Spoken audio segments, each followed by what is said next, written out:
The Vatican recently released The Joy of Love, a long-awaited papal document looking at the state of the family and the status of divorced and remarried Catholics within the Church.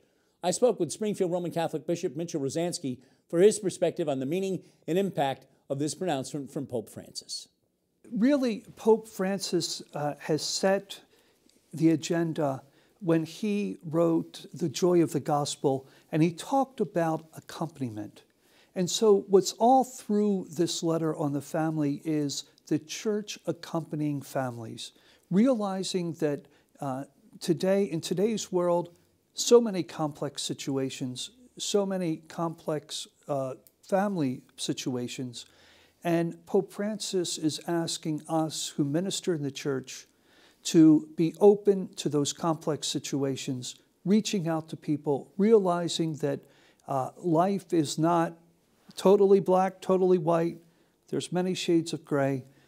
Be able to be comfortable in teaching what the Church teaches about family life, but also walking with those who don't fall into those parameters. There is some new guidance that has gained a lot of attention, on divorced and remarried Catholics receiving the sacraments, participating in church and parish life. You're alluding to that there. How would you characterize what the Pope is saying? He's talking about individual discernment by pastors to work with people. Tell us more. Well, in a sense, I guess what we have perceived over the years past is that the Church from Rome teaches the ideal. And of course, it would be that when a man and woman are married, they're married for life, and that's the ideal. And we would think that that applies certainly to everybody. Well, that comes from Rome. That's the ideal. But our priests, our deacons, our religious men and women and lay people in parish ministry know that that doesn't always work out that way. There's different situations that happen, and certainly we have the annulment process as Pope Francis really streamlined it for us. So there's the teaching that comes from Rome. There's the way that we live everyday real life in practical situations, and that's where the Church meets the people. So what Pope Francis has done in this letter is to give to us an approval of the pastoral ways in which we deal with people.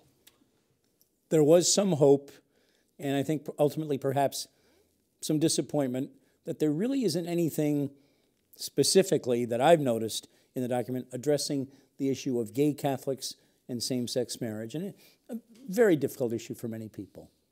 I agree, it is. But I would also say that there was mention in the letter of ministry to those who have same-sex attraction. So that was not ignored. And indeed, that was a topic that was brought up at the synod, at the two synods on the family. So Pope Francis, again, did not change church teaching. Nothing has changed in that area. But I think what Pope Francis has done is set a tone to say the Church is here for everyone. We all know that we're all sinners in one way or another. Our lives are not perfect. And we're not a museum, we're a hospital. You mentioned the two synods of bishops that happened at different times of the past couple of years. Correct me if I'm wrong, and maybe explain a little bit for us. This document is really distilled from discussions at the two synods, and then the Pope took that under advisement, I guess you might say. And there was a fair amount of disagreement. There were certainly some who wanted no changes at all in the approach to divorced, remarried Catholics. Some wanted much bigger changes. And the Pope, to some extent, I believe, looked at something that some of the German bishops had worked out. Tell us kind of where this all comes from. Well, first of all, Pope Francis is not afraid of dialogue. He wanted to hear what the bishops had to say. He wanted to know what's on their mind, hear the different pastoral situations that not only the bishops face, but that their priests and their parishes face in their home dioceses. And he's not afraid to, as we would say, stir things up a bit.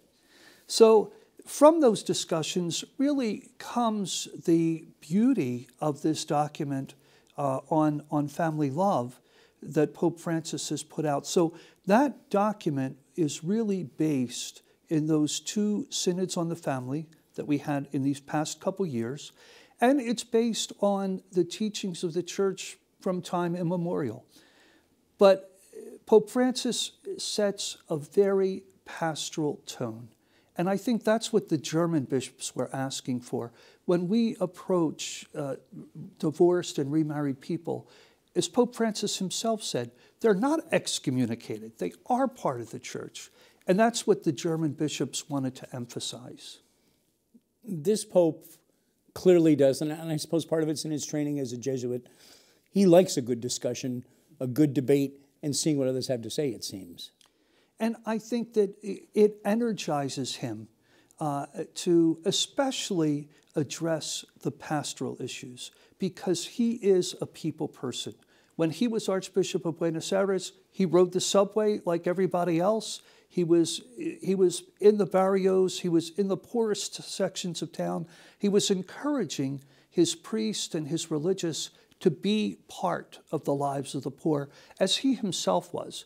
So in a dialogue and a discussion, he really tends toward the pastoral. And I think that's the attraction that people have toward Pope Francis.